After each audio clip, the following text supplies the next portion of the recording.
atomic model. Now let us see whether देखो Thompson atomic model क्या है।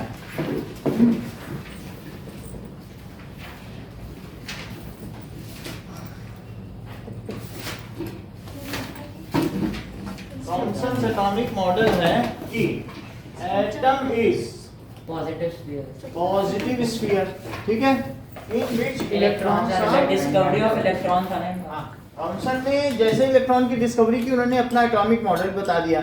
लोग ये सोचे थे एटम के अंदर क्या क्या है, तो उन्होंने बताया एटम के अंदर तो इलेक्ट्रॉन है और देखो ये रहा हमारा एटॉमिक मॉडल। तो दो चीज बताई, जैसे उन्होंने बताया एटम के अंदर इलेक्ट्रॉन है, तो उन्होंने प्रोटॉन की बात नहीं की, उन्होंने कहा कि एटम एक पॉजिटिव चार्ज स्फीयर है और उसमें इलेक्ट्रॉन जड़े हुए हैं, ठीक है कि नहीं। तो इनका दो जगह कंट्रीब्यूशन है, एटॉमिक मॉडल भी दिया और इलेक्ट्रॉन की डिस्कवरी भी की। सर लेकिन एटॉमिक मॉडल तो गलत है। गलत है, ऐसा तो सभी का है, रदरफोर्ड का भी गलत है, नील्स बोर का भी गलत है। सर नील बोर ने तो सही दिया ना। अब नील बोर का आगे श्रोडिंगर का आएगा, फिर हीजनबर्ग। अभी तो आप 9th से शुरू ही कर रहे हो, अभी तो आपको एमएससी तक जाना है, अभी 17 मॉडल आएंगे, अभी से कैसे सही बोल रहे हैं। सर तो जो 17th मॉडल है वो भी गलत है, उसके आगे भी सही है। साइंस में आगे बढ़ता चला जाएगा। अभी आपको न्यूटन की थ्योरी पढ़ाई जा रही है, न्यूटन के 3 लॉ, अभी इसको गलत कराया जाएगा अगले क्लास में। यही तो चलेगा पूरे एकेडमी जब तक पढ़ोगे, एक बार पढ़ो फिर गलत करो, जितना आगे पढ़ोगे पिछला गलत है। तो उससे हमें पता चला ये एक तरीके की साइंस की हिस्ट्री है, आप और कुछ नहीं पढ़ रहे, फिर क्या हुआ फिर क्या हुआ फिर क्या हुआ, यही पढ़ रहे। सो एटम क्या है? Atom is a positively charged sphere in which electrons are embedded in it. in which Electrons are embedded in it. electrons are embedded in it,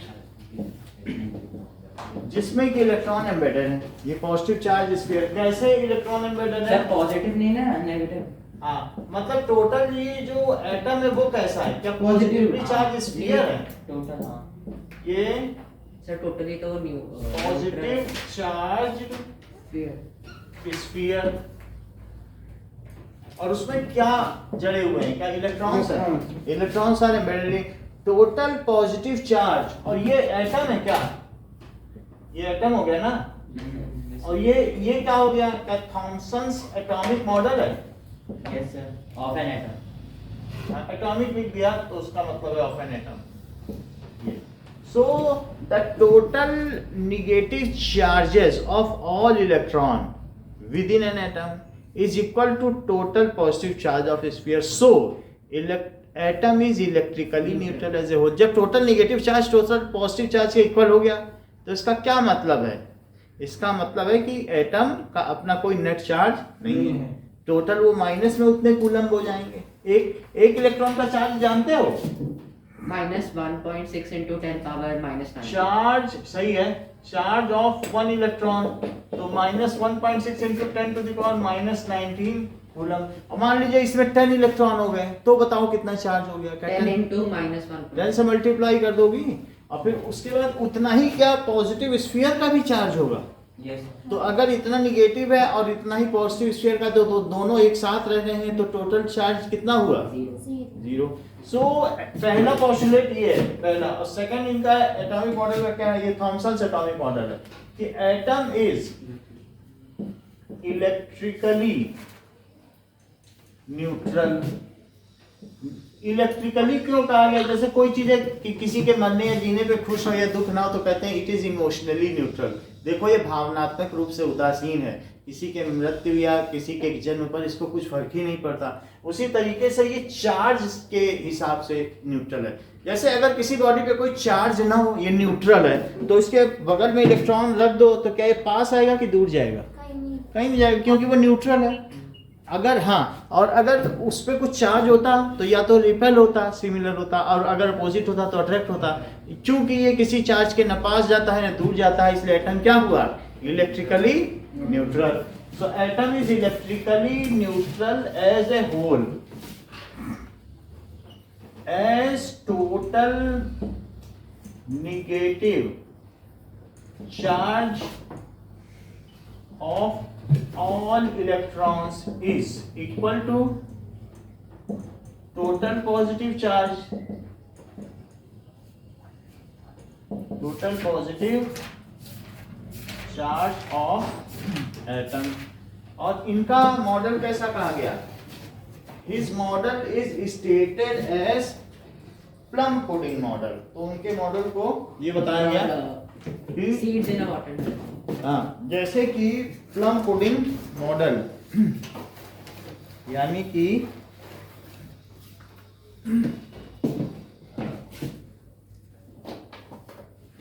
his model resembles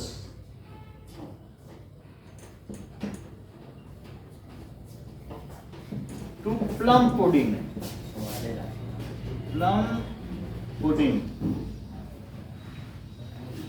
और वाटरमेलन, या किसकी तरह है? वाटरमेलन। जैसे watermelon में क्या होता है? सर हाँ, सर मेरा कुछ रह गया, साइकिल में लेके आऊं? ले आओ, लॉक भी लगाया ना इस तरीके से, ठीक है। जैसे वाटरमेलन में बहुत सारे सीड्स होते हैं, यस सर। तो उसी तरीके से इलेक्ट्रॉन है।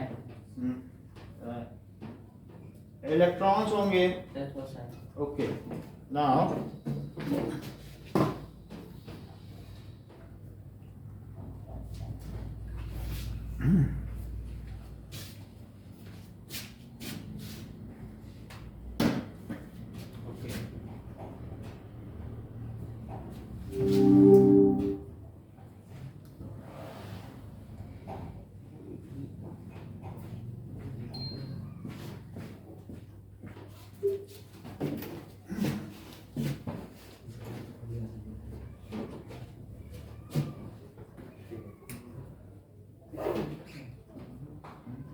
Thomson's atomic model।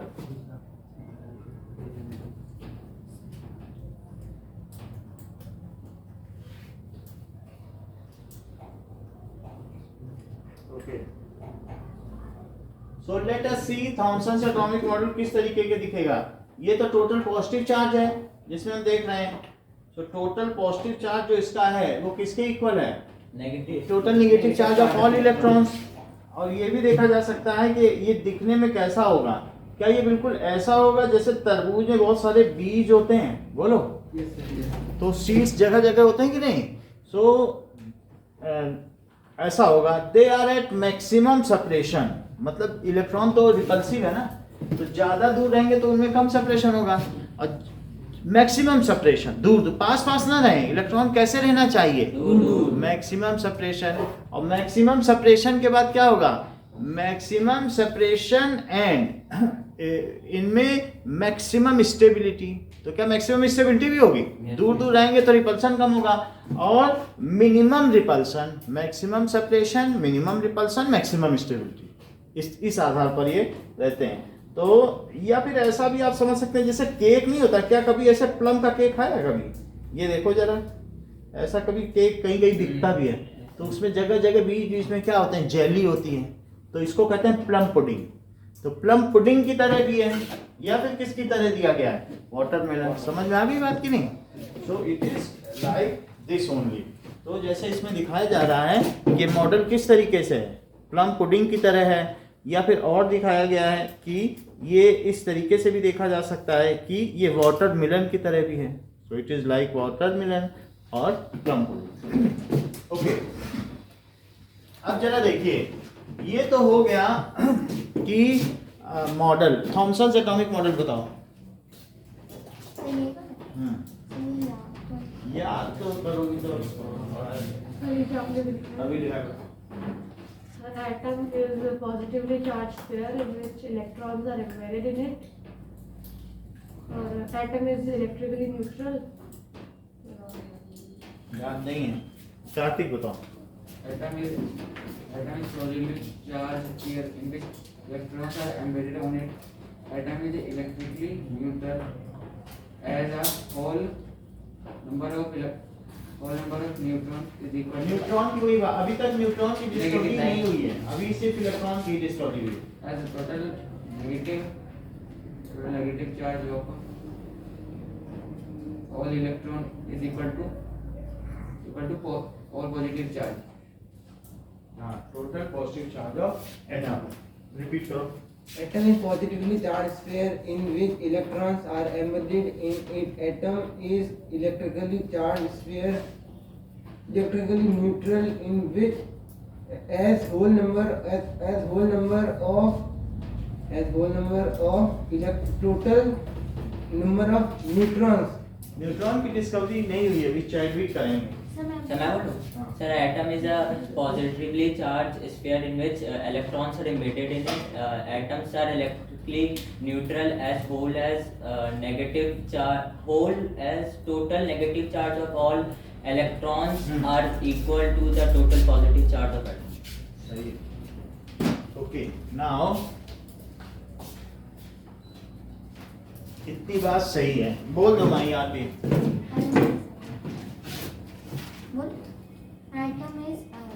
Atom is a positively charged particle in which positively charge particle. ये एटम आपको पॉजिटिवली चार्ज दिख रहा है.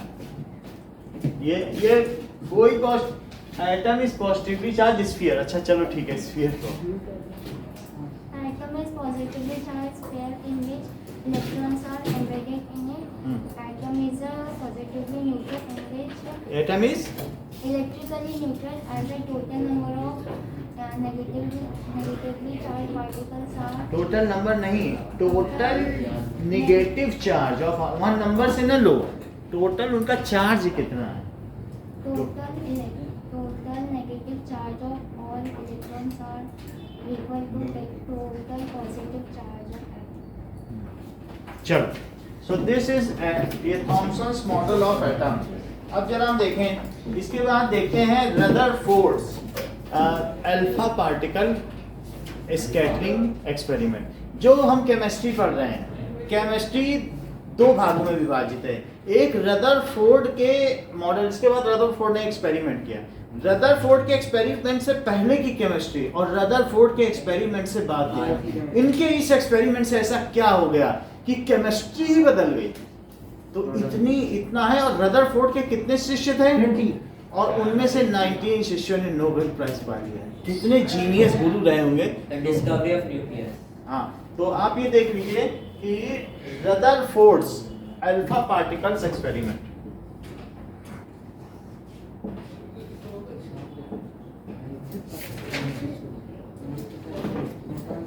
Alpha particle scattering experiment. अभी न्यूक्लियस की बात नहीं है, अभी जेम्स चैडविक करेंगे. उसके पहले हम Rutherford alpha particle scattering experiment के बारे में देखें. सो हमने वो तो किया गोल्डस्टीन का. गोल्डस्टीन ने उसके बाद गोल्डस्टीन ने यही बताया था कि हम लोगों ने ये कैनाल रे ये सब देख ली ना. कैनाल रे गोल्डस्टीन ने सिर्फ इतना ही बताया. क्या कैनाल रे के बारे में देख लिया कि पॉजिटिव चार्ज क्या होता है ना. तो till alpha particle experiment was done, proton were discovered. इस समय तक क्या था? इलेक्ट्रॉन की डिस्कवरी हो चुकी थी और प्रोटॉन की डिस्कवरी हो चुकी थी.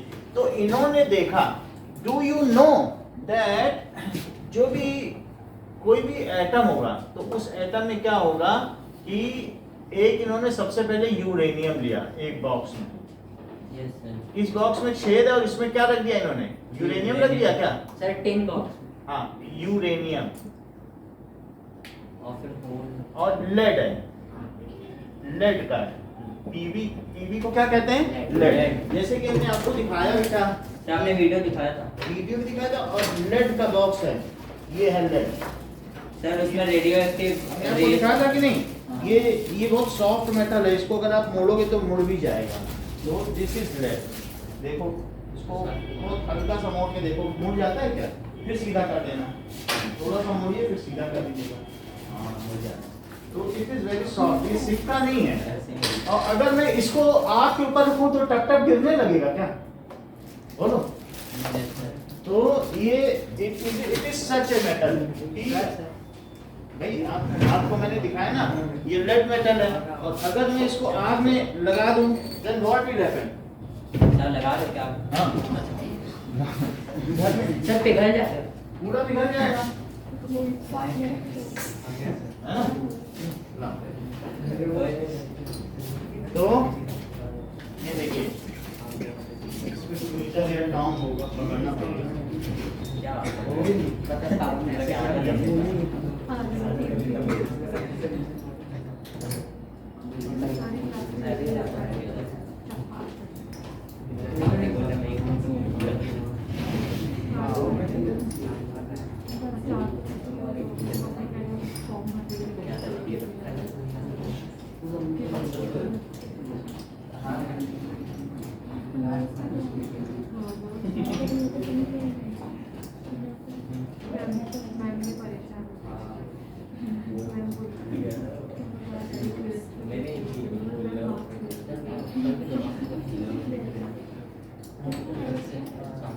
अभी तक तो वैष्णवी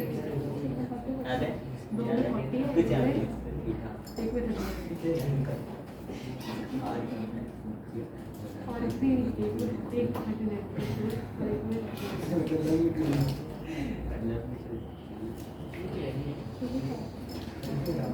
ओके,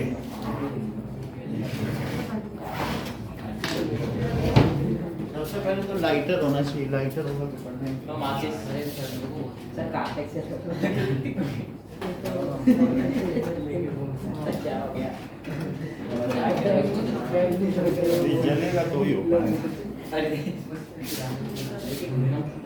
देखो ये सॉफ्ट मेटल है और इसका मेल्टिंग पॉइंट 1500 डिग्री सेल्सियस है। आप लोग इसमें से चेक भी कर सकते हो। और गैस की जो इनकैंडिसेंसी है ये 3000 डिग्री सेल्सियस है। पीबी इसका सिंबल है और इसी के अंदर यूरेनियम डाला गया। तो इसमें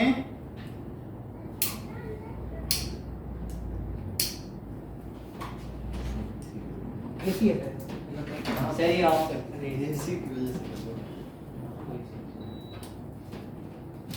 ये देखो, तो ये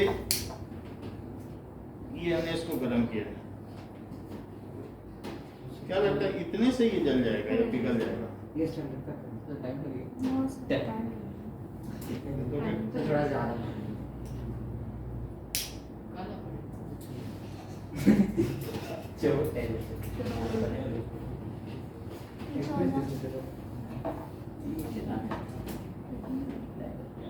वो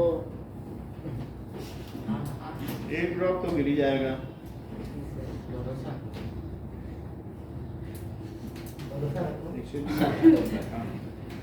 इसका जो हाथ है ना ये लाइटर में डिफेक्टिव है। ये हाथ में तो मिलता है ना दुकान तो 10 रुपये से जाएगा।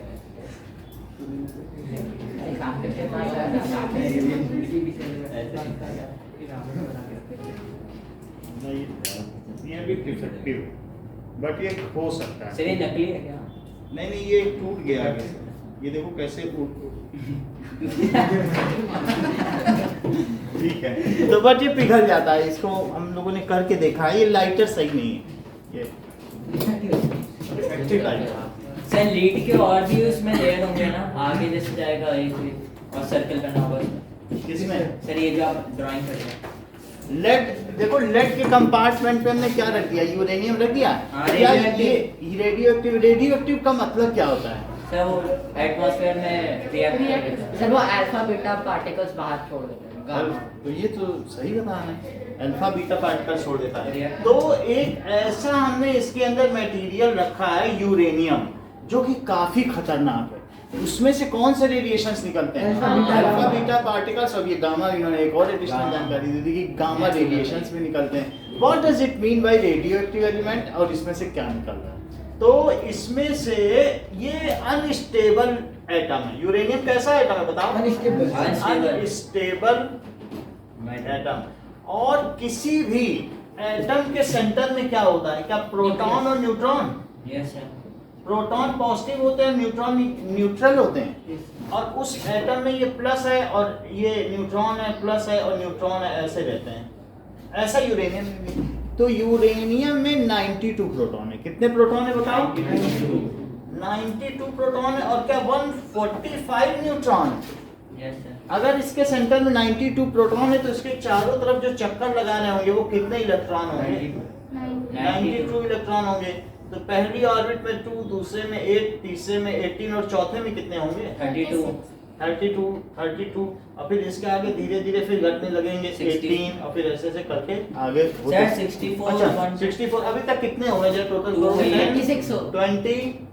20 तो 52 हो 50 सर 32 है ना 10 20 So वो 18 सर 2 8 18 32 देखो 2 + 8 10 हुआ और 10 + 18 और + 32 करो जरा 50 60 तो हो गए अभी तक। सर 60 लेकिन हो वो 2n स्क्वायर के फार्मूला से करेंगे 2n स्क्वायर के हिसाब से आगे वाला बैठ नहीं रहा है, या तो पूरे रखे या फिर 8 रखे, तो पूरे नहीं रख सकता है। तो पांचवे में कितना होगा 2n स्क्वायर? क्या 50 है इसके पास?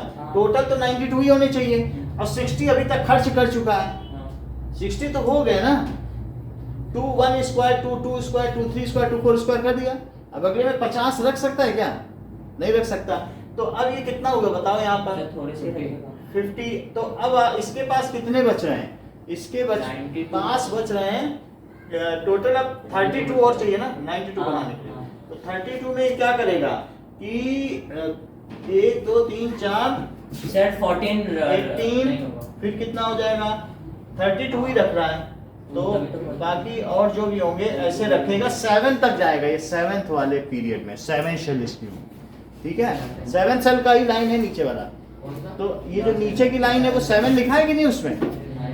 तो 7 शेल इसकी ऑक्युपाइड है। 1 में 1 शेल ऑक्युपाइड है, 2 में 2 शेल ऑक्युपाइड है।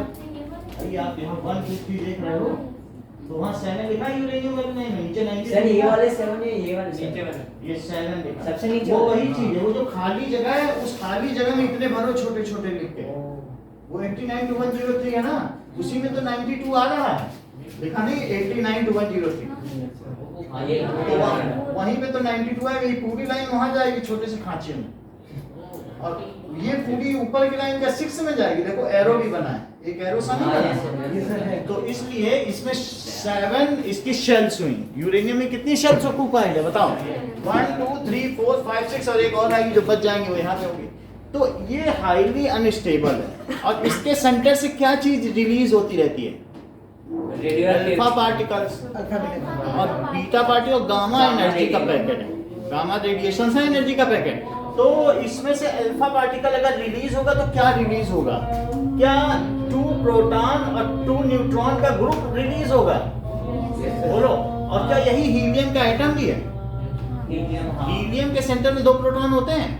हीलियम, हाइड्रोजन के बाद क्या आता है? Helium 2 proton 2 electron. और हाइड्रोजन में क्या होते हैं? 1 1 प्रोटॉन 1 इलेक्ट्रॉन।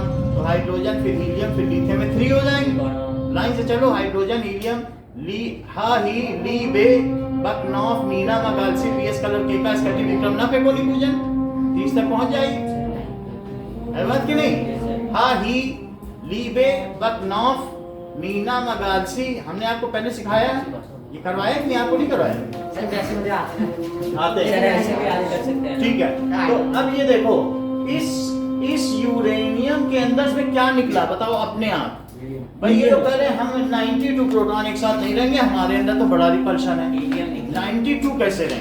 तो वो 2 प्रोटॉन ने गुट बनाया कि यहाँ से निकलो। जैसे कि रशिया टूट गया ना, इतना बड़ा रशिया था, तो उसमें से चेकोस्लोवाकिया और आर्मेनिया न जाने कौन कौन से अजरबैजान ये सब उसी से तो टूटे हैं, तो उसका स्प्लिट हो गया। इसी तरीके से जो जितना बड़ा होता है उसको कंट्रोल करना मुश्किल होता है, तो वो टूट गया और इसमें से अल्फा पार्टिकल निकल गया। अल्फा पार्टिकल क्या है? क्या ये हीलियम का न्यूक्लियस है? It is nucleus of helium. और इसमें बीटा पार्टिकल निकल गया। क्या आप ऐसा समझते हैं बीटा पार्टिकल क्या है? देखो जो प्रोटॉन है, अगर प्रोटॉन में एक ऐसा पार्टिकल बैठ जाए जिसको बीटा कहते हैं, बीटा कुछ नहीं है, ये पाई मेजॉन है। इसको क्या कहते हैं? पाई मेजॉन कुछ नहीं है, इलेक्ट्रॉन की तरह ही इस पे चार्ज होता है, लेकिन ये इलेक्ट्रॉन से कितने गुना हल्के होते हैं? 1/137 137 गुना हल्के होते हैं। इलेक्ट्रॉन से कितने हल्के हैं? लेट अस सी कि कुछ चीजें हम देखें तभी हम आगे बढ़ें कि रेडियो एक्टिविटी क्या है, so that we can perceive the idea in a better way of Rutherford's experiment. Though we have already explained it, then also it is needed to be explained again. Now see, छोटी सी class से यानी 6th class से हमें ये बताया गया कि 3 charge particle है। कौन है बताओ? Electron, proton, neutron. और न्यूट्रॉन। इलेक्ट्रॉन का चार्ज क्या है? Minus negative into 10 power minus minus 19 coulomb. इसका क्या है? plus 1.6 into Plus 10 और न्यूट्रॉन का कितना चार्ज है? Zero. 0 0 कूलम। इसका मास कितना है? That is 9.1। सर 9.6 है 10 to the power हाँ, और अच्छा ठीक है 31 kg। इसका बताओ। 1.67 into 10 की पावर minus 23 minus 27 27 kg। फिर इसका कितना है? 1.675 into 10 की पावर minus 27 27 kg। ये अगर प्रोटॉन इतना बड़ा है ये, तो इलेक्ट्रॉन कितना बड़ा होगा? क्या इतना ही बड़ा होगा कि छोटा सा होगा? छोटा सा छोटा। क्योंकि इस ये 2000 टाइम्स लाइटर है इससे। अगर बिल्कुल प्रिसाइजली कहा जाए तो 1836 जो मास ऑफ इलेक्ट्रॉन है वो मास ऑफ प्रोटॉन से कितने गुना छोटा है? 2000 लगभग 2000। बुक 2000 कहती है, मैंने ज्यादा प्रिसाइजली बताया तो इतना है। तो कौन हल्का हुआ? इलेक्ट्रॉन हल्का हुआ कि प्रोटॉन? प्रोटॉन के मास में इतने से डिवाइड करो तब इलेक्ट्रॉन आए। ये है इलेक्ट्रॉन तो इलेक्ट्रॉन को और ये प्रोटॉन है। अच्छा, और ये इलेक्ट्रॉन है। ये जरा देखो, अगर मान लो इसके ऊपर इलेक्ट्रॉन जैसा ही पार्टिकल है एक बैठ जाए, इससे भी छोटा कोई पार्टिकल होता है क्या? पाई मेजॉन।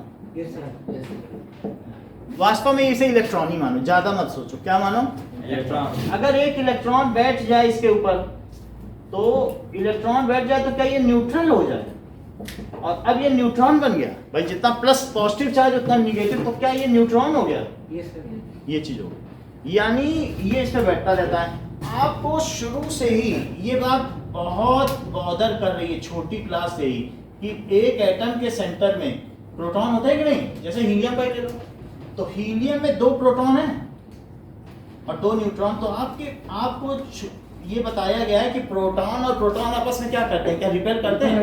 ये 6th से ही सरदर्द बना हुआ है कि किसी न्यूक्लियस में इतने पास कैसे प्रोटॉन हो सकते हैं और रिपेल भी नहीं हो रहे, भाग भी नहीं रहे।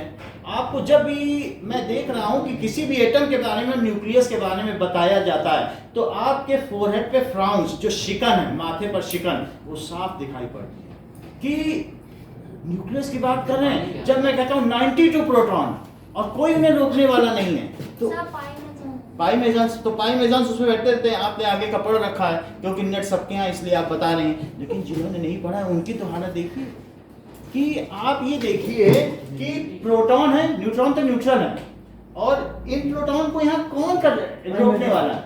उनको मत बताइए। आता है, अच्छी बात है, क्योंकि नेट सबके पास है। आप इधर देखिए, सही है? इतनी बात समझ आई? आप इधर सुनिए, हम पर भरोसा करें, वो बता रहे हैं, ठीक है?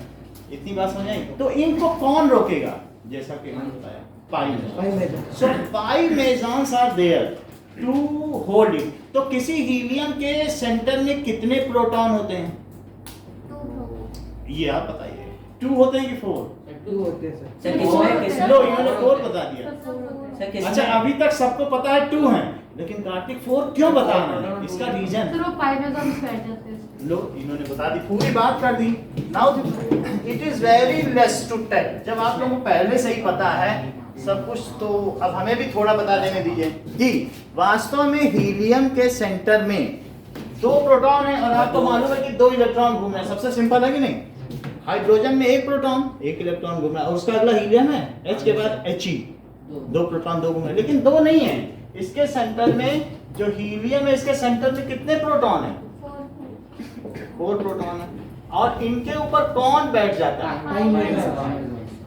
कितने पाई मेजॉन्स होंगे यहाँ पे? 2 तो पाई मेजॉन्स कुछ नहीं है, ये इलेक्ट्रॉन ही है, लेकिन इलेक्ट्रॉन से भी 137 गुना हल्के हैं कि उठ बैठ सके।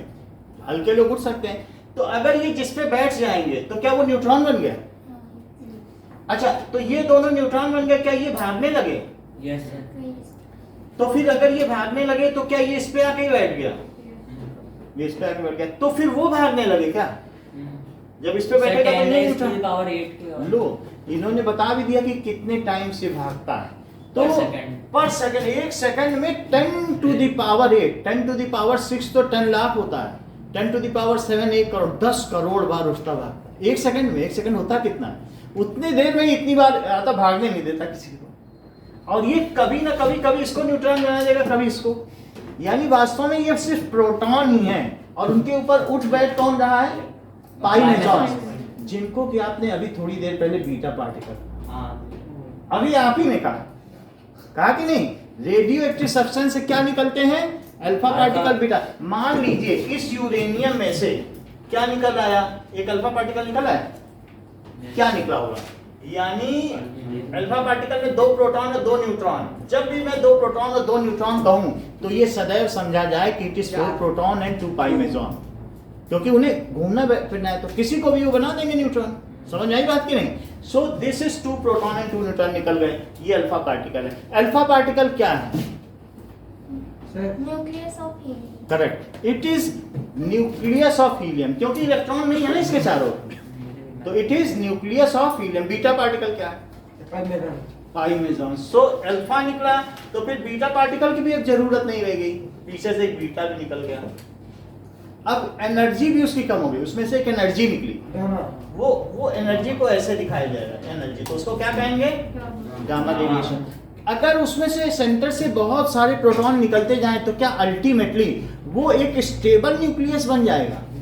तो इस पूरी 118 की टेबल में, यानी अन ऑक्टियम, इट इज 18, ऑक्टियम का मतलब 8 होता है, और अन का मतलब यू, वो देख रहे हैं आप, अन ऑक्टियम यानी 118, नाम उसका ये ना, 113, देखो लास्ट में यू वो देखो, अन ऑक्टियम, समझ में आ गई बात? उससे पहले अन सेक्टियम 117, समझ में आ गई बात? सर 117 का वेट नहीं पता, वेट बहुत सारे वेट अभी कईयों का नहीं पता चल रहा है, तो ये चीज उसमें लिखी ना पीले रंग में, 7th में लास्ट वाला। तो अब जरा देखो, तो ये बात आपको पता चल गई है कि what are radio active substance. क्या ये जो लास्ट वाले हैं इनमें प्रोटॉनों की संख्या बढ़ती जा रही है, तभी ये पीले रंग में, जरा चेक तो करो क्यों पीले रंग में। अगर बहुत सारे प्रोटॉन हो तो क्या उनमें रिपल्शन बढ़ता जाएगा, और फिर बढ़ते बढ़ते क्या उनमें से कुछ प्रोटॉन भागने लगेंगे, तो भागने लगेंगे, then what does it mean by radio active elements, जो येलो कलर में है। और क्या उनमें इस तरीके का स्टार मार्क भी आप देख रहे हैं कि ये खतरनाक है, इनको टच नहीं किया जाना चाहिए, यस सर, ऐसा कहीं स्टार मार्क उसमें बना है? Yes sir, radio active elements, और लिखा भी है रेडियो एक्टिव एलिमेंट्स, ऐसा बना है जितने हाँ। किनारे किनारे येलो रेड कलर का बना हुआ है कि नहीं? बताओ। तो this is symbol of radio active element. या फिर कभी आपने ये सुना है कि दिल्ली में जो ई वेस्ट था, इलेक्ट्रॉनिक कचरा, उससे 50 लोग मारे गए उसके रेडियो एक्टिव एलिमेंट से, जो अल्फा पार्टिकल लीक हुआ या गामा पार्टिकल, उससे मर गए लोग। एक गामा पार्टिकल उनके अंदर चला गया, अरे एक गामा चला गया तो मर गए। समझ में? It is so dangerous. Then what does it mean by radio active elements? Radio active elements are highly unstable heavier nuclei. देखो सुनना तब बोलना, पहले सुन लो। Radio active elements are highly unstable heavier nuclei. क्या भारी वालों को ही बात कर रहा हूं मैं, हल्के की बात नहीं कर रहा हूं। जो लास्ट वाले तो भारी होते जाएंगे कि नहीं? रेडियो एक्टिव एलिमेंट्स कौन से हैं? Highly unstable heavier nuclei from which alpha beta particles and gamma radiations are spontaneously emitted. जिनमें से क्या क्या निकलता हो बताओ? Sir radio alpha waves beta बोल गामा। सकते हैं ना, अल्फा बीटा को रेडियो वेव्स। रेडियो वेव्स ऐसा नहीं रहो, रेडियो पार्टिकल है तो रेडियो वेव्स कुछ और होती हैं। सर तो क्या रेडियो एक्टिव क्या? रेडियो वेव्स इसमें से निकलती हैं, ये रेडियो वेव्स से चलता है, वो अलग से, वो रेडियो अलग है जो रेडियो हम सुनते हैं। इस समझ में बात की नहीं, वो ऐसे नहीं है। हाँ देखो, अब मैं लिखने जा रहा हूँ रेडियो एक्टिव एलिमेंट्स, फिर हम इस पर आए। What does it mean bye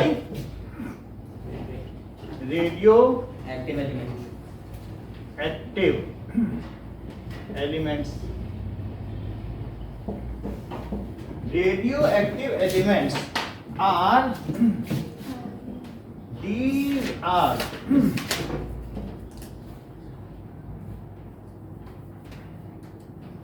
unstable elements having heavier nuclei. ये unstable elements है, having heavier nuclei from which, जिसमें से क्या क्या उत्सर्जित होता हो? अल्फा बीटा गामा, ये बिल्कुल अल्फा बीटा पार्टिकल। लो ये हर चीज में गामा बोला। इन्होंने ये क्यों कहा पवन ने कि alpha beta particles and gamma gamma radiation, radiation. नहीं तो ज्यादातर लोग अल्फा बीटा गामा बोल देते हैं, फिर क्लास में हंसी हो जाती है। बहुत बड़ी बात इन्होंने करी, इन्होंने इसको तो पार्टिकल कहा, ये इन्हें मालूम है कि ये एनर्जी है, तो उन्होंने कहा alpha beta particles gamma radiation. बहुत बड़ी बात कही है इन्होंने। इसे क्या बोला? एनर्जी। और इन्हें क्या बोला? Particle. So from which alpha, beta particles and gamma radiations are spontaneously emitted. Sir जैसे पीरियोडिक टेबल में सबसे पहले हाइड्रोजन आता है और उसका 1 है, तो फिर उसमें एक प्रोटॉन होगा और एक पाइमेजॉन। एक प्रोटॉन होगा। अब सिंगल प्रोटॉन है तो क्या इसमें किसी के रिपल्सन की जरूरत है? जब उसमें रिपल्सन होगा ही नहीं तो पाई मेजान का काम क्या है? पाई मेजान एक घर का बच्चा है जो कभी माँ के पास जाएगा पिता के पास, और उन दोनों को झगड़े से बचाता है क्या? समझ आई बात कि नहीं? तो उसी तरीके से पाई मेजॉन्स अलग अलग प्रोटॉनों में कभी इसके पास जाएगा कभी उसके, और उनका दिल बहलाता रहेगा। तो उसी तरीके से क्या सिंगल के लिए पाई मेजॉन चाहिए क्या? तो हाइड्रोजन में कोई न्यूट्रॉन भी नहीं होता, उसमें सिर्फ एक प्रोटॉन होता है। जब दो होंगे तब झगड़ा शुरू होगा और फिर तब पाइमेजॉन एक पे बैठ जाएगा। सर और जो न्यूक्लियस होता है एटम में वो पॉजिटिवली चार्ज।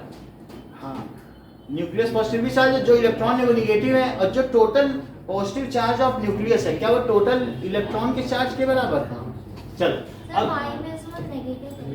पाइमेजॉन नेगेटिव चार्ज होते हैं और उनका चार्ज इलेक्ट्रॉनों के चार्ज के ही इक्वल होता है। इतनी बात समझ में आ गई?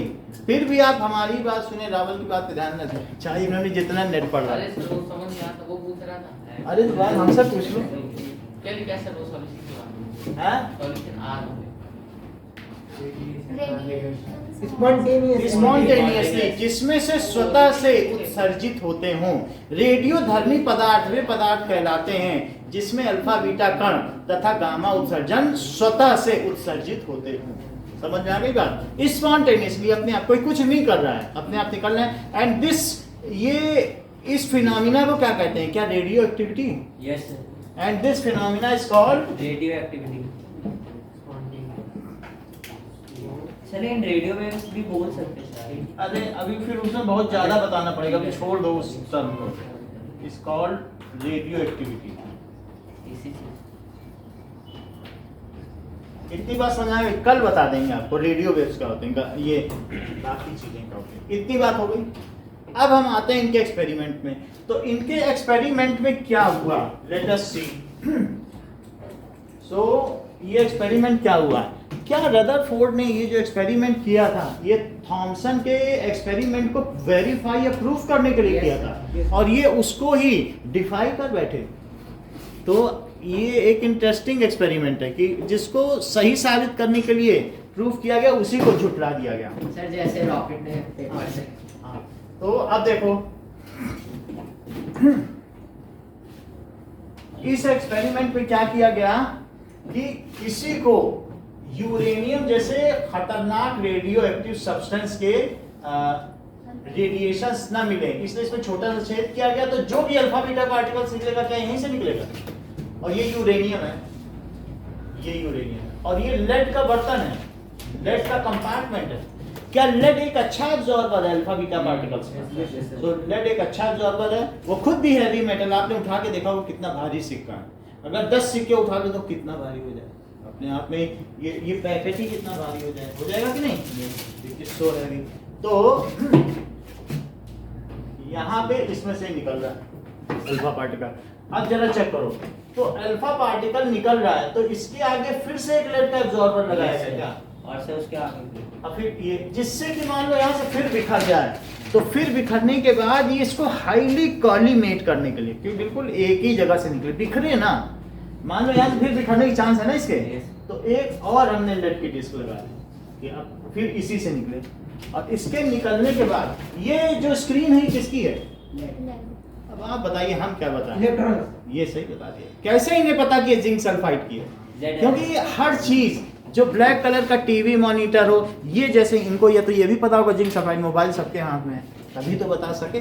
तो इन्होंने कैसे बताया कि इसको किस पे डाला गया। ZNS अब अगर इसमें पीछे से इलेक्ट्रॉन टकराते हैं तो क्या इस पे चमक Colours। उत्पन्न होती है, डिफरेंट कलर्स आते हैं, क्या उसको आप सिंटिलेशन कहते हैं। हाँ जो टीवी है, मॉनिटर है, इसमें पीछे से इलेक्ट्रॉन आ रहे हैं क्योंकि बिजली से लगा हुआ तभी इलेक्ट्रॉन आएंगे, और जब वो जिंक सल्फाइड पे टकराते हैं तो क्या वो शाइनिंग होती है थोड़ी देर के लिए, फिर इलेक्ट्रॉन टकराएगा तो दूसरा कलर, और इस तरीके से मूवमेंट होता रहता है पूरी टीवी की स्क्रीन में।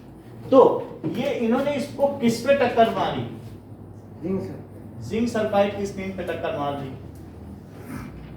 ये ना, अब जरा देखो, और करीब करीब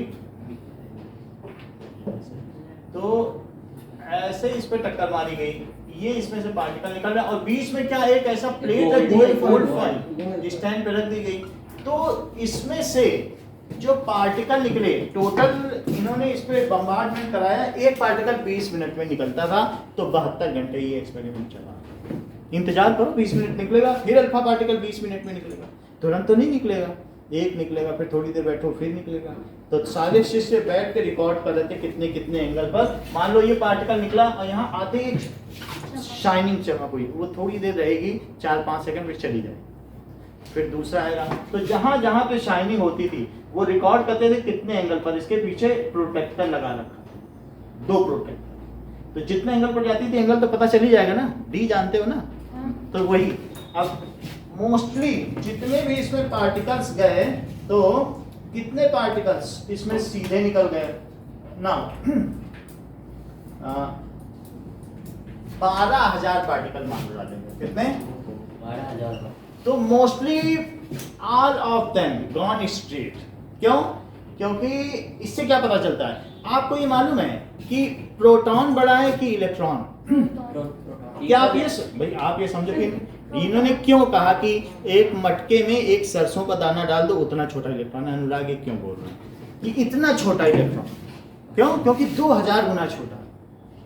how much smaller it is, 2000 गुना छोटा। तो इलेक्ट्रॉन इतना छोटा, तो मटके फुटबॉल के बराबर क्या है, प्रोटॉन है। इतना छोटा और इतने बड़े काम। अब आगे की बात, मान लीजिए ये एक न्यूक्लियस है, न्यूक्लियस खुद ही बहुत छोटा है, क्या एटम बहुत छोटा है, क्या एक जो पिन है, पेपर पिन, उसके नोक पे 10 लाख एटम आ सकते हैं। पेपर की पिन ही नहीं दिखती, उस पिन की जितनी जगह है, जितना डंट बनता है, उस डंट के प्लेस में अगर हम एटम रखे जाएं तो कितने एटम आ सकते हैं। Atom is negligibly small and it can hardly be seen with naked eye. ये अपनी आंखों से नहीं देखा जा सकता, माइक्रोस्कोप भी काफी अच्छा होना चाहिए, तब तो देख सकोगे इलेक्ट्रॉन माइक्रोस्कोप। तो एक एटम क्या देख पाओगे भाई, पिन, पेपर पिन में का ही वो 10 लाखवां हिस्सा है, पेपर का डंट ही नहीं दिखता, उसका 10 लाखवां हिस्सा का तो कोई दिखेगा नहीं दिखेगा। लेकिन उस एटम के अंदर क्या न्यूक्लियस है भाई, सेल में न्यूक्लियस होता है, तो एटम में भी न्यूक्लियस होना चाहिए, सेल में होता है नहीं, सेंट्रली लोकेटेड। तो एटम में भी एक सेंट्रली लोकेटेड न्यूक्लियस, और उस न्यूक्लियस के अंदर कौन है, इलेक्ट्रॉन, प्रोटॉन। ये ठीक कह रहे हैं कि प्रोटॉन है और न्यूट्रॉन, और इलेक्ट्रॉन तो घूम रहे हैं ना। तो इसके अंदर प्रोटॉन्स है, या एक प्रोटॉन हो सकता है या बहुत भी हो सकते हैं, न्यूट्रॉन भी हो सकते हैं। न्यूट्रॉन हम इसलिए नहीं कह रहे क्योंकि उस समय तक न्यूट्रॉन की खोज नहीं हुई थी, 1932 में जेम्स चैडविक ने की थी।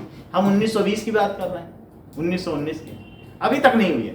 लेकिन प्रोटॉन ही ले लो, तो अगर ये एटम का न्यूक्लियस है तो इसके चारों तरफ इलेक्ट्रॉन चक्कर लगा रहेंगे। मान लीजिए इतना छोटा नहीं, वैसे तो एटम बहुत छोटा है ना, इतना बड़ा न्यूक्लियस मान लो, इतना बड़ा, एक कॉस्को की बॉल देखिए खेलने में, अगर मान लो इतना बड़ा न्यूक्लियस हो, तो इलेक्ट्रॉन कहाँ होंगे, क्या इस कमरे के चारों इतनी दूरी पे चक्कर लगा रहे होंगे कि नहीं? तो पूरे शहर में। लो ये तो शायद बता दें, बोल रही हैं कि अगर एक कॉस्को की बॉल एक क्या हो, न्यूक्लियस, तो इलेक्ट्रॉन को कितनी दूर हो जाना चाहिए, इतनी दूर जैसे जोधपुर की पेरिफेरी।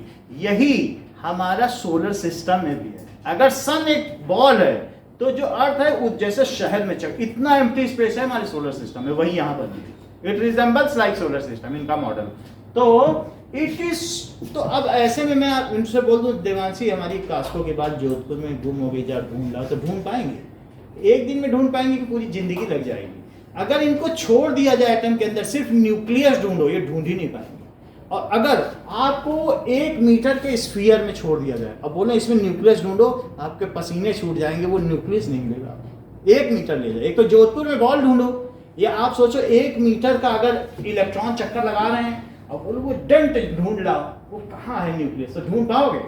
अच्छा, तो न्यूक्लियस ऑक्यूपाइज 0.0001% ऑफ स्पेस। क्यों? क्योंकि वो बहुत छोटी सी जगह में है। जैसे आप ये देख लो, ये जो न्यूक्लियस है इसका डायमेंशन, एक्चुअल डायमेंशन कितना है? कितना मीटर? 1 मीटर का भी नीचे 15 जीरो लगाओ, उतने फिर डेसिमल आ जाएंगे, उतना छोटा मीटर है। कितना छोटा हो गया? 1 mm 10⁻³ वहां से हमें दिखना बंद हो जाता है। अब पिन का पॉइंट जानते हो कितना छोटा होता है? 10⁻⁵ मीटर। अब का तो नहीं, अभी इसमें और 10 जीरो लगाओ नीचे, उससे डिवाइड करो तो कितना छोटा रह जाएगा, है ना? पिन होती है, जो पिन होती है ना पेपर पिन, 10⁻⁵ 1 mm का 100वां हिस्सा होती है एक पिन का टेंट। मैं कहूँ नहीं, अभी इसमें 10⁻10 से और डिवाइड करो तब तो न्यूक्लियस आएगा। और एटम कितना बड़ा है? क्या 10⁻⁻10 मीटर?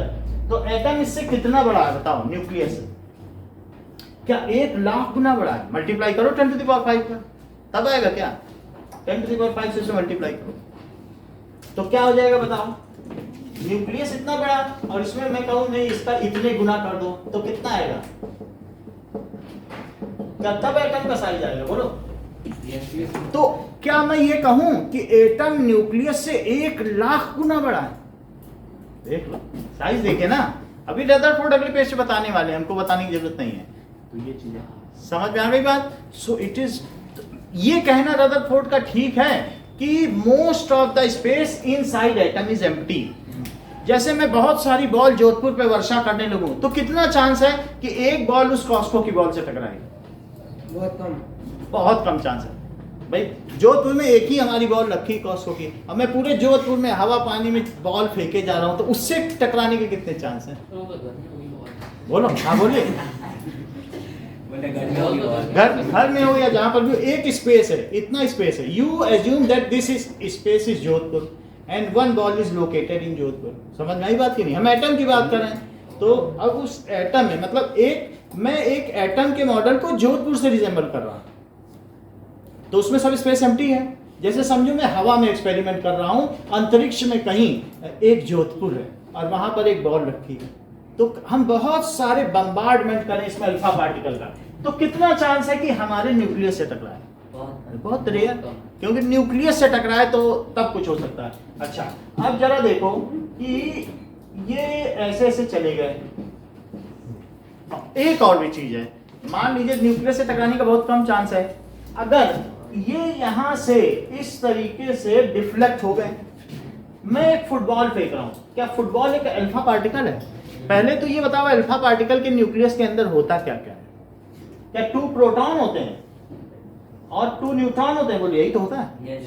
न्यूट्रॉन भी प्रोटॉन ही है जिसपे पाई मेजॉन बैठा हुआ है, तो एक तरीके से 2 प्रोटॉन और क्या हुआ? 2 न्यूट्रॉन। आपको यही बोलना पड़ेगा।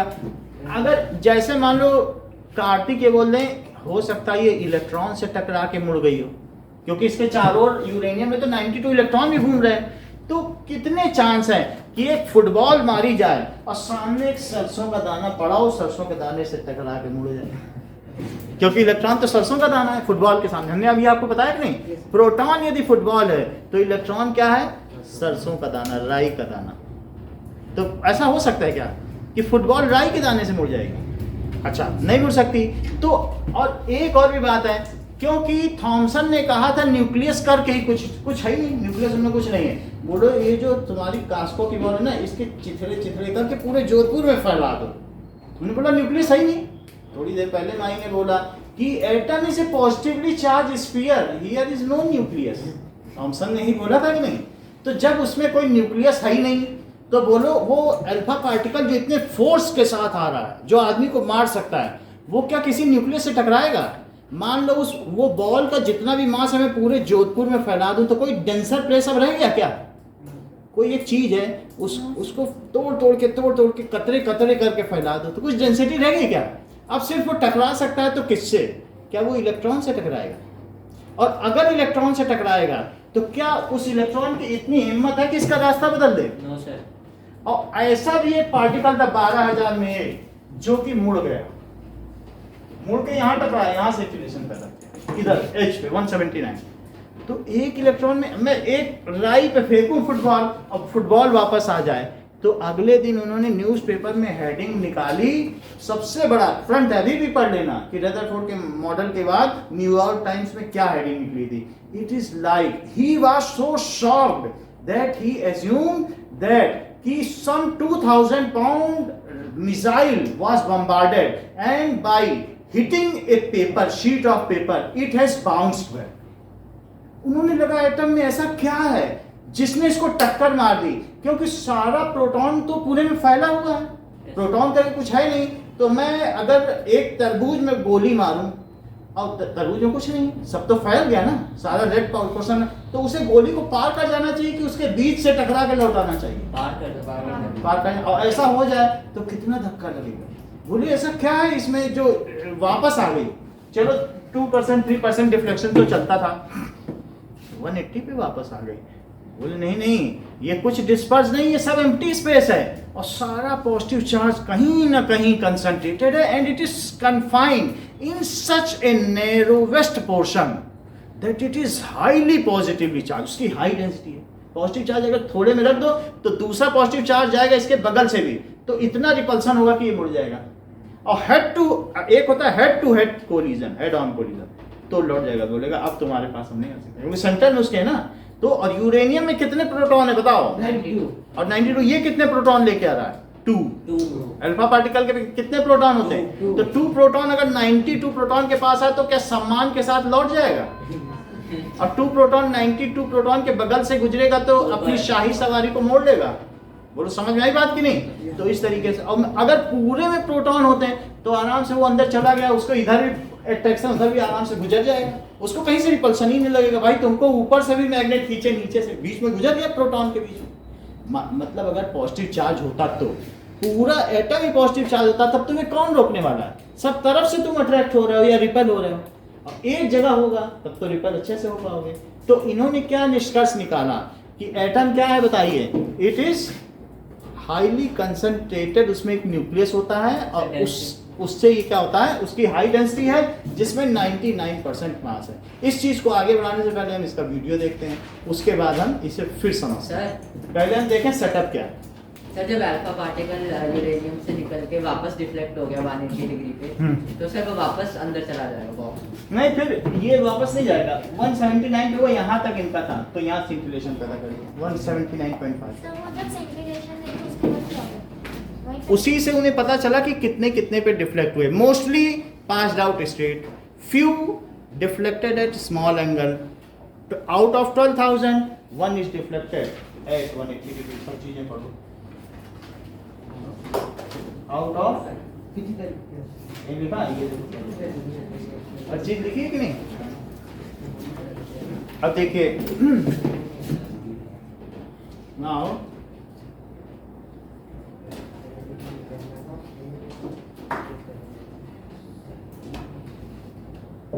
Rutherford's alpha particle scattering experiment.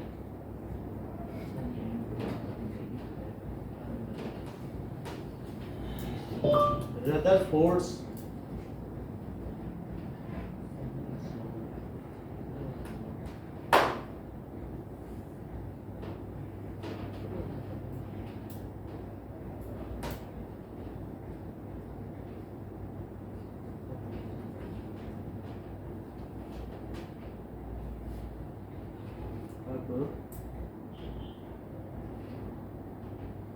कई मॉडल हैं, एक एक करके देखते हैं हम लोग।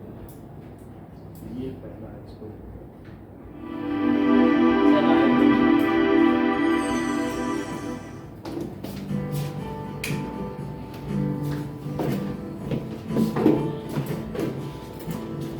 Rutherford's model of atom. The quest for discovery led the British physicist J.J. Thomson to discover electron. Further, he proposed an atom model, which laid the foundation for advancement of research in the atom model.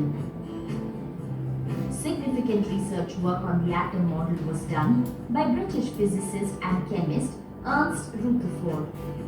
Ernst Rutherford was interested in knowing how the electrons are arranged within an atom. As such, in 1909, he conducted an experiment where he bombarded gold foil with alpha particles or helium nuclei called as alpha particle scattering experiment. In the experiment, a radioactive source of alpha particles was placed in a lead box containing a small hole. The alpha particle which hit the source inside of the alpha box particle मतलब समझ रहे हो, uranium only वही तो those source alpha of alpha particle है। particles passed through the opening देखो were opening allowed है to lead escape, के डिब्बे and में, they were confined to a straight line. They passed through the lead sheet with फिर a से lead small seat लगा slit. The. They bombarded the extremely और thin बीच में gold क्या है? foil. Gold The foil alpha particles situation देख रहे हो आप जिंक सल्फाइड were में detected using कैसी a चमक आ रही है। detector and a circular fluorescent screen which was coated with zinc sulfide.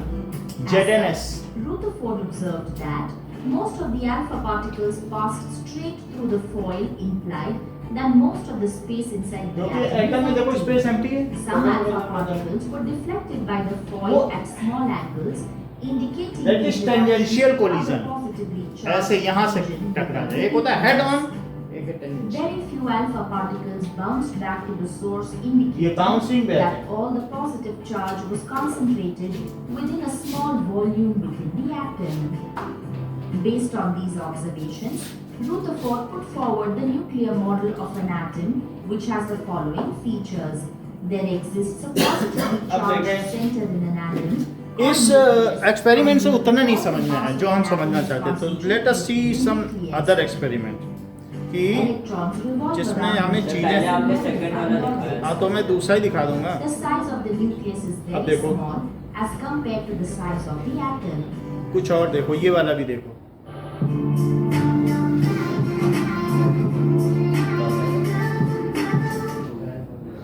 Two teachers, 8 to पढ़ाई में do good बनने का message Byju's classes the future of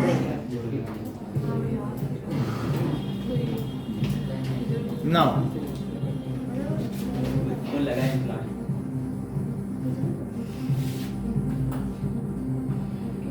Negative electrons embedded inside it. Now Rutherford ये तो थॉमसन का मॉडल है। to direct the deep alpha particles, which he knew to be heavy अब उसको डिफाइन करेंगे ना, ये थॉमसन का, helium ये ऐसा है। through a very thin gold foil. The brass can alpha particle count है, डिटेक्टर है ये। small americium 241 cells producing alpha particles. ये अल्फा पार्टिकल सोर्स बता रहे हैं, यानी इसके अंदर से अल्फा पार्टिकल निकलेंगे A beam. और ये निकलने के बाद क्या गोल्ड फॉइल दिखाई गई They है। pass through अब gold पीछे सर ZNS तो है नहीं। जिंक सल्फाइड अभी वो जब निकलेगा ना इससे टकरा कर, तो जिस एंगल पर जाएगा ये डिटेक्टर है, ये फिक्स्ड डिटेक्टर की सीधे कितने जा रहे हैं, और सेकंड वाला रोटेबल डिटेक्टर, वो रोटेट कर देगा तो एंगल के साथ दिखेगा। which is जब the सिंचुलेशन होगा ये वहीं घूम जाएगा, आवाज पे घूम जाता है। सर ये क्या है? The second ये one जैसे ये देखो अपने आप ही घूम जाता है। ये जिंक सल्फाइड की स्क्रीन फिर से दिखाएं, नहीं सर दिख ये गया। कितना गोल गोल सी He is मतलब नंबर क्या very है? कि इतने डिग्री पर घूमा। So, काम कर रहा है, ये रहता है फोर्ड का photo. screen and looking just by eye, flashes of light on the screen. We Yeah. replicated that with modern detector technology. इस तरीके से काउंट होता है कितने एंगल पर कितना है। Behind the foil. सेटअप समझ में आ गया? Yes, sir. तो ये देखो मतलब 57 इतने एंगल पर निकले, ये काउंट कर रहा है यस सर। कि कितने कितने हैं। As well as produced, most of the gold atoms empty space. 69 So we have पे ये जो भी चीज ये क्या है एंगल है? doesn't see anything. एंगल तो मतलब अलग अलग एंगल पर है, वो सब कुछ काउंट कर देगा इतने एंगल पर कितने हैं। Nucleus of gold okay and is affected by the electric field from the positive nucleus.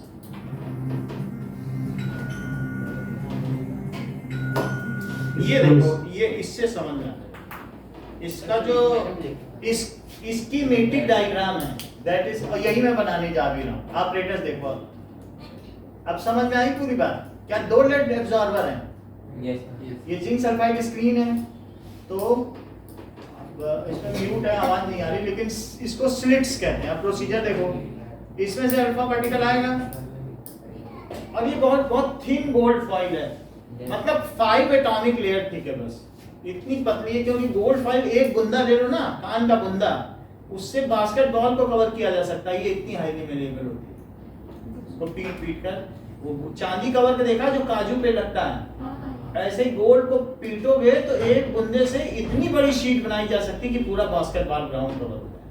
तो कितनी पतली लेयर है, 5 एटम थिक लेयर है बस। हाथ में छूते ही वो गोल्ड फाइल क्या हो जाएगी, बिल्कुल चिपक जाएगी। वो भी मैं अभी दिखाता हूँ आपको। तो आप देख रहे हैं ये अल्फा पार्टिकल हिट कर रहा है, Yes. तो ज्यादातर क्या सीधे निकल गए? इन्होंने ऐसे दिखाया है पर ज्यादातर सीधे निकल गए होंगे। 12,000 में 11,500 सीधे निकल गए। 11,500। क्योंकि जोधपुर में अगर एक बॉल है तो कितने उसके पास से निकलेंगे, आप खुद ही समझ लो। और हार्डली एक पार्टिकल क्या हुआ होगा, 179 डिग्री। हाँ तो ये देखो, ये क्या most of the space empty है और ये न्यूक्लियस है, तो इसके पास कौन जाएगा? जो पास में जाएगा वही तो टकराएगा। अब इलेक्ट्रॉन से कोई टकराता है भला? No. फुटबॉल क्या राई से टकराएगा? इलेक्ट्रॉन तो इतना छोटा सा होता है, उससे उसका डिफ्लेक्शन ही होगा। डिफ्लेक्शन किसकी वजह से हो रहा है? समझ में आ रहा है कि नहीं?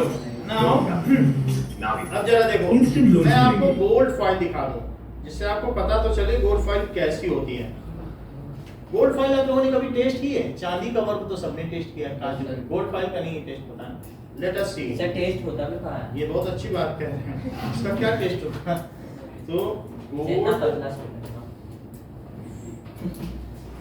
अरे,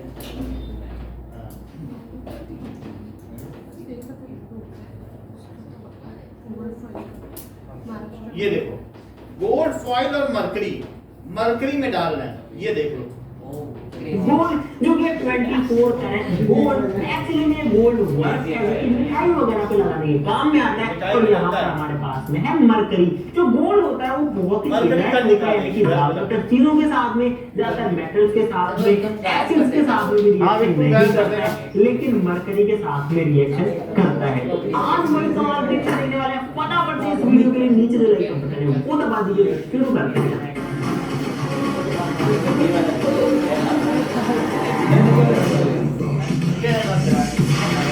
ये भी बहुत भारी है। गोल्डन वर्क है जो उसको निकालते हैं बाहर। ये कुछ इस तरीके देखो कितना भारी आता है जिसके ऊपर लिखा हुआ है 99.9% प्योर है।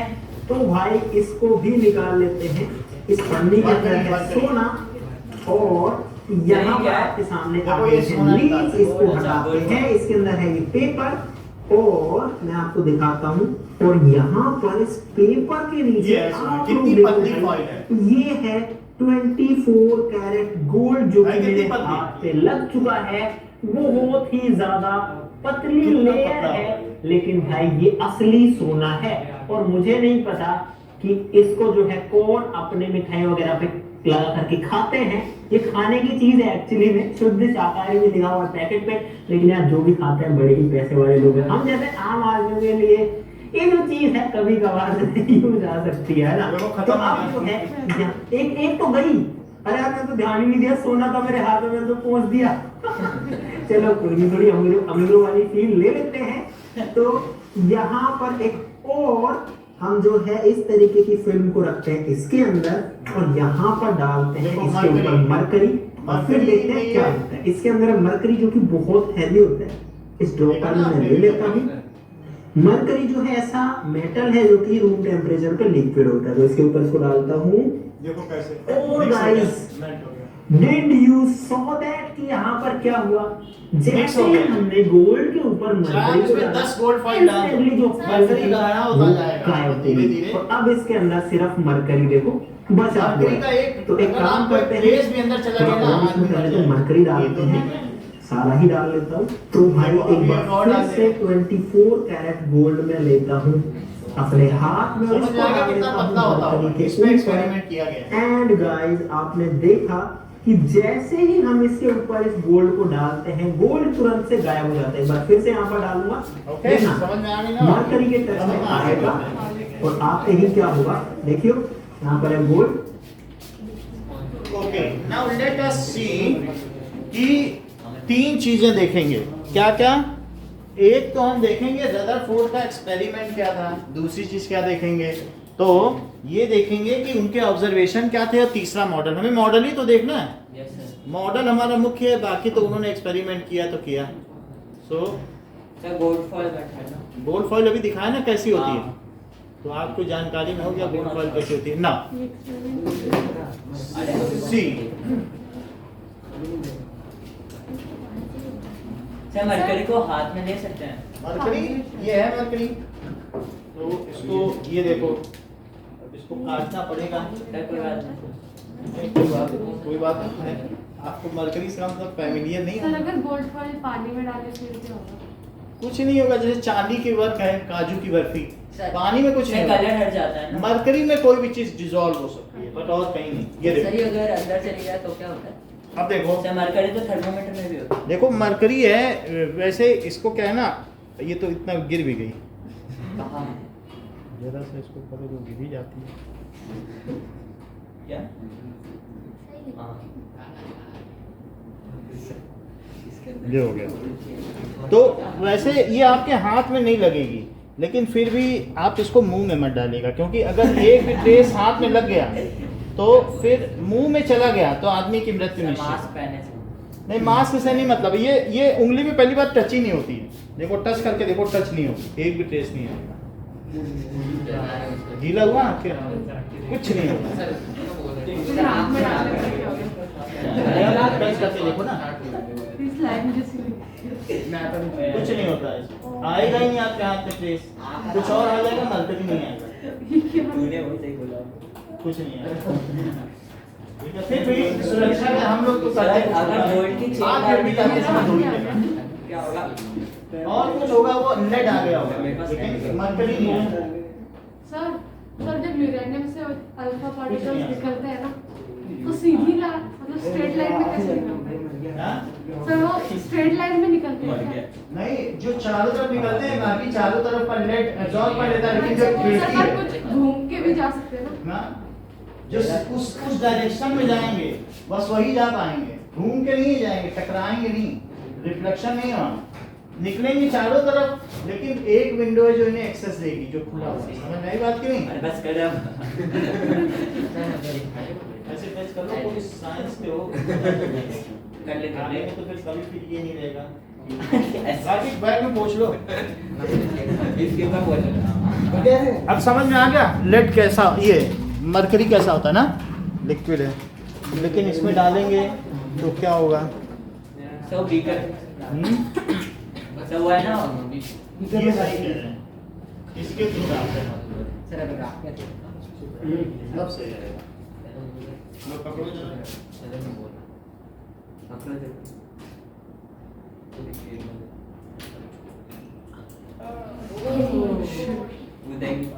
नीचे भी गिरा। सर वो है बुक में। अरे हाँ? रुको रुको रुको, इधर इधर करो टिल्ट। और है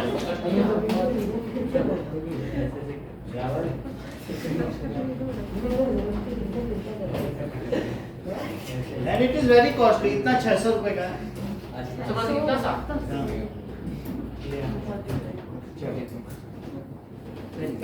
चलो हो गया, ये पकड़ो।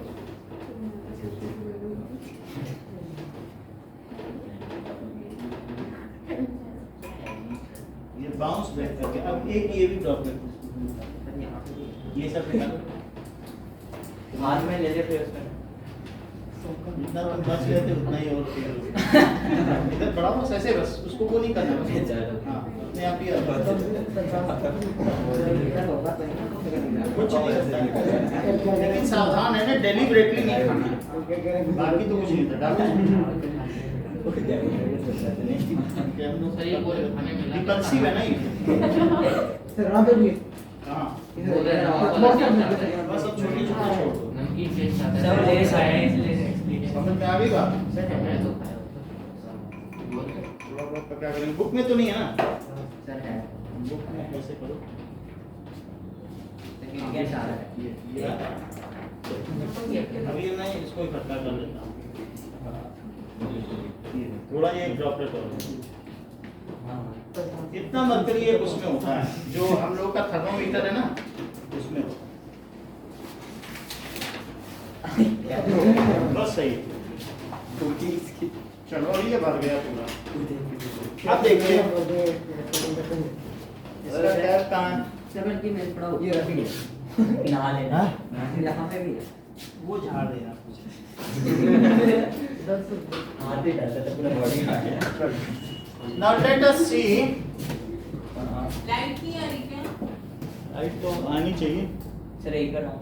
एसी बंद है। एसी थोड़ा प्रैक्टिकल नहीं है।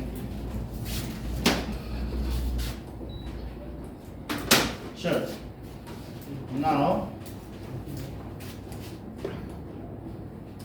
गोल्ड फाइल तो पता चल गया आपको, ठीक है क्या होता है। मरकरी भी देख लिया। गोल्ड फाइल तो नहीं दिखा सकते, महंगा बहुत होता है। सर आपके में था हाँ? क्या तो उसमें गोल्ड हाँ तो फिर उसमें दिया। इसमें? सर सर वो आपने एक एक्सपेरिमेंट दिखाया था। कौन सी? हाँ वो तो है, इसमें तो है। गोल्ड फाइल तो आपने वो देखा ना इलेक्ट्रोस्कोप, उसमें नहीं दिखाया वो गोल्ड फाइल Yes, sir. टंगा था। जब हमने चार्जेस का दिखाया था तब तो था ना इलेक्ट्रोस्कोप। इन्होंने अच्छा याद दिया। Okay now let us write down 3 main things. पहली चीज Rutherford's model of an atom. तो ठीक है, फिगर बना लिया आप लोगों ने ना जैसा था। हाँ यस सर। ठीक है, फिगर तो हमने बनवा दिया था, फिर बताने से बनाओगे कि ये देखो अच्छा आपने पहले भी बनवाया, बना लेना चाहिए था। तो इसमें से निकला और ये क्या है, क्या लेड प्लेट है यस सर। और उससे आगे गया और फिर इसमें ये है RZNS जिंक सल्फाइड की स्क्रीन है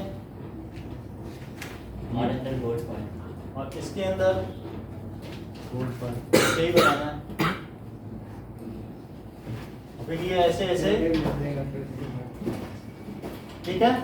सो ये alpha particle scattering experiment schematic diagram, ये क्या है, Rutherford's alpha particle scattering from gold form.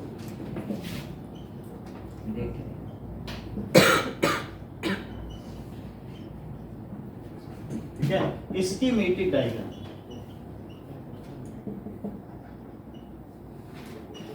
इसको लिखो ZNS जिंक सल्फाइड, इसको लिखो लेड प्लेट। ये भी क्या है, लेड प्लेट। लेड तो आपको दिखाया ना कितना सॉफ्ट होता है। यूरेनियम नहीं दिखा सकते क्योंकि रेडियो एक्टिव है। गलती से भी अल्फा पार्टिकल निकल गया तो हम लोग मर जाएंगे। और ये जिंक सल्फाइड और ये गोल्ड फॉइल है, गोल्ड फॉइल। इसकी लेबलिंग कर लो, ये alpha particle,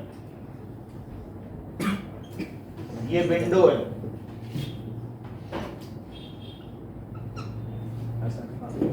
okay now next is Rutherford model of atom की तरफ पहला कदम था कि उनका एक्सपेरिमेंट। उन्होंने इस एक्सपेरिमेंट में क्या क्या चीजें देखी। Let us write that what are the things observed by Rutherford. So window ये सब लिखना जरूरी है। सभी चीज लिख दीजिए जो चीज है इसमें।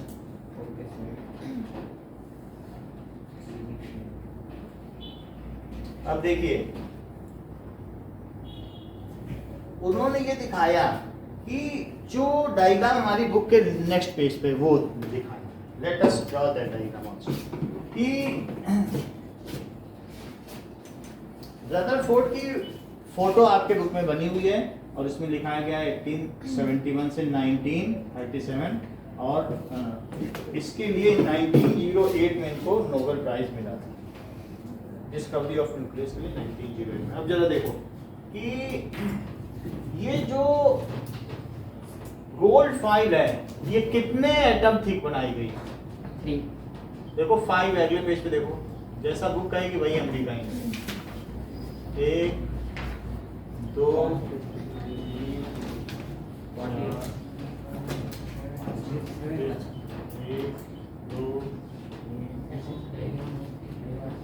7 नहीं आ रहा। कितने दे रहे हैं? 7 दिखा है, 5 लेयर्ड है।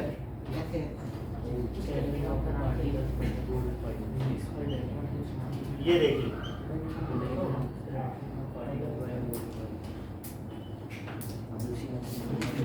ना इट इज, ये एटम है क्या, बहुत पतली गोल्ड फॉइल होगी, उसमें भी 5 लेयर तो होंगी, सिंगल लेयर की तो हो नहीं सकती, बहुत एटम छोटे होते हैं ना। तो अब इनके बीच में क्या मैं न्यूक्लियस बना दूं, ये न्यूक्लियस हो गया। अच्छा, अब इस पर अगर अल्फा पार्टिकल बम्बार्ड कर रहे हैं तो ये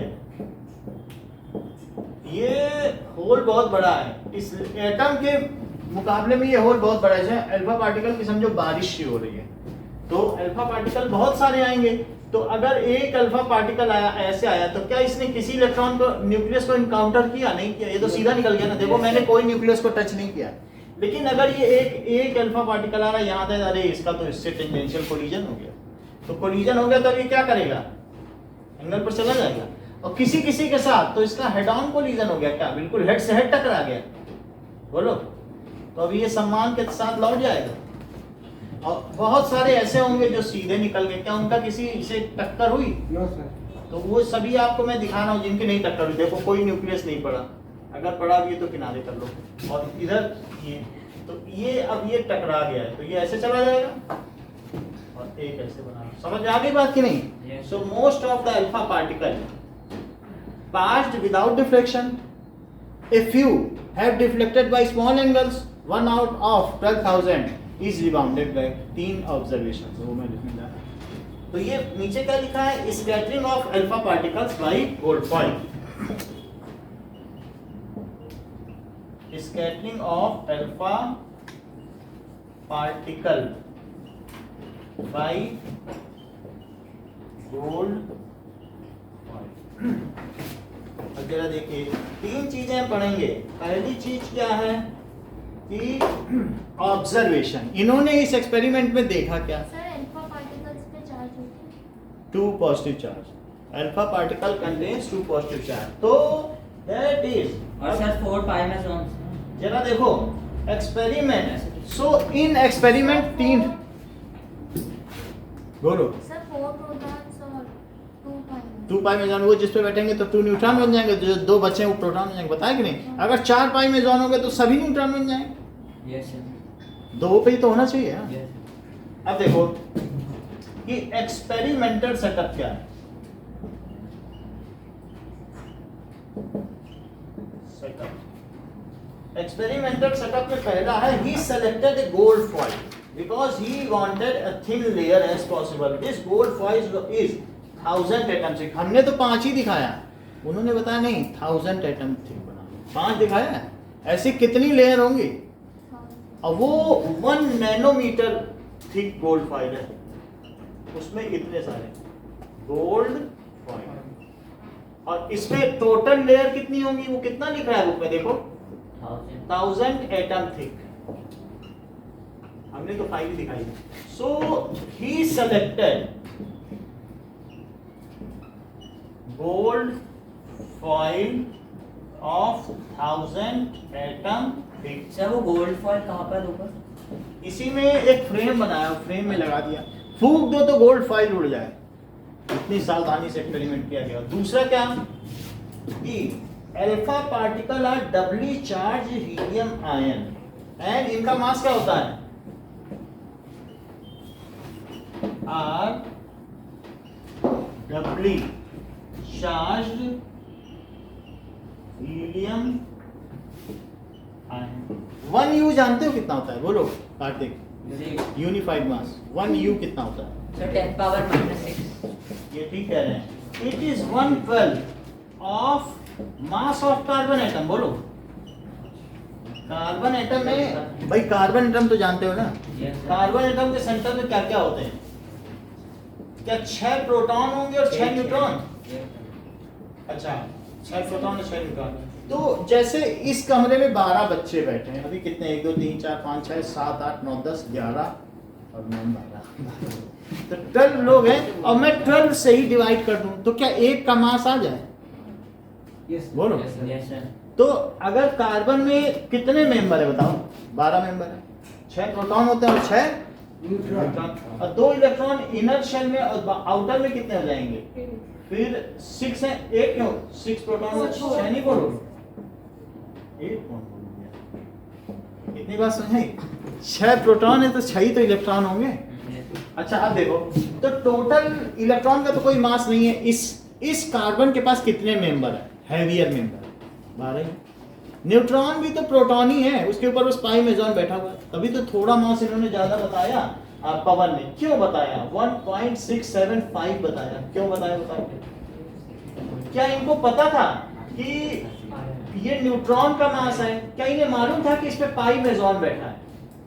तभी तो प्रोटॉन के मास में इन्होंने बताया 1.67 into 10 to the power -27 kg, और इसमें ज्यादा बता दिया। क्यों बताया पवन ने ज्यादा? पाई मेजॉन। मालूम था इनको भी पाई मेजॉन बैठ गया, ज्यादा बोलो, अब न्यूट्रॉन बन गया। नहीं तो ना बताते, शुरू में पूछा गया था कि नहीं?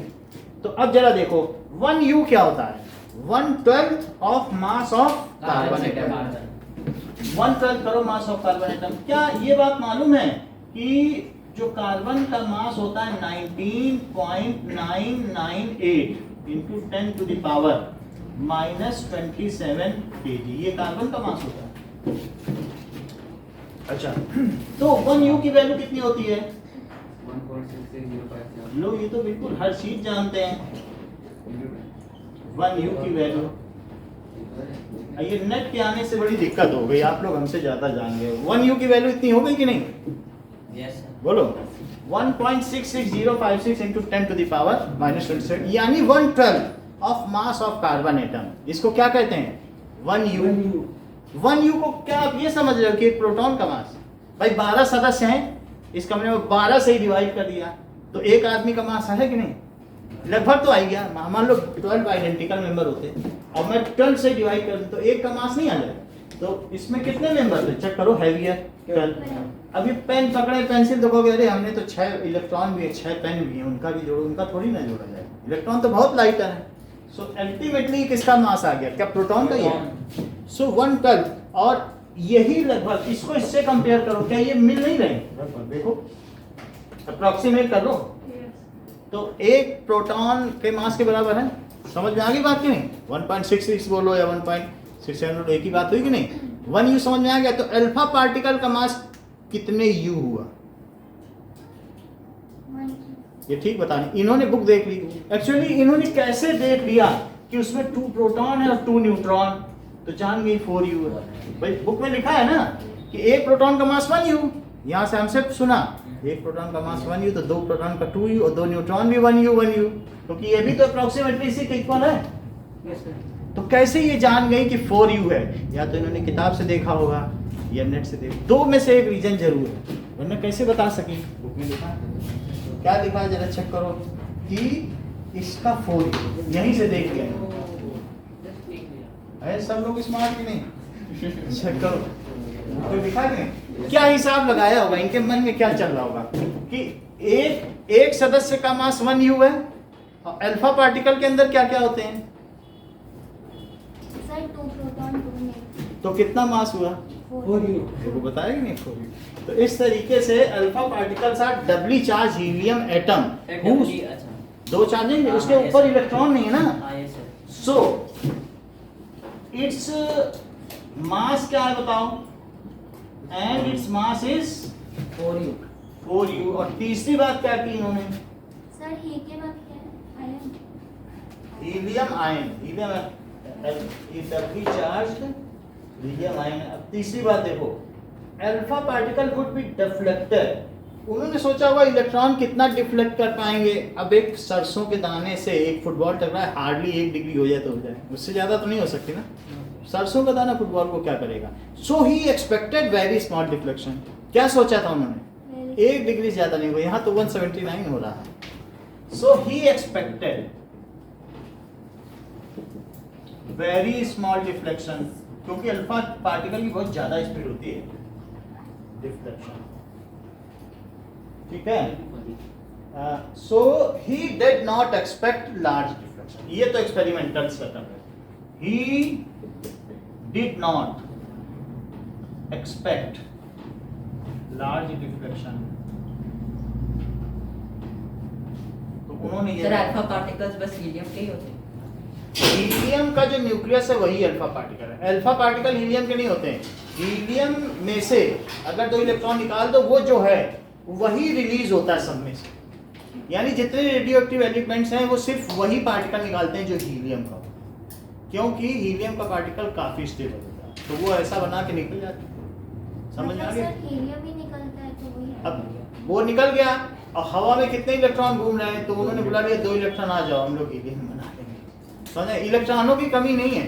इवन हम लोग ऐसे रब कर लेते हैं तो चार्ज आ जाता है क्या? इलेक्ट्रॉन नहीं रहता है। इलेक्ट्रॉन बहुत है एटमॉस्फेयर, तो जैसे ही बाहर निकला 2 इलेक्ट्रॉन पास में आ जाएंगे, कहेंगे चलो हीलियम बना लें। समझ में आ गई बात? सो इस तरीके से now only that much for today. Okay, thank you. Okay, sir अभी भी यहाँ पे है थोड़ी मात्रा ही है तो ले लेते हैं उसको। चलो। अरे तो काटने का काम है।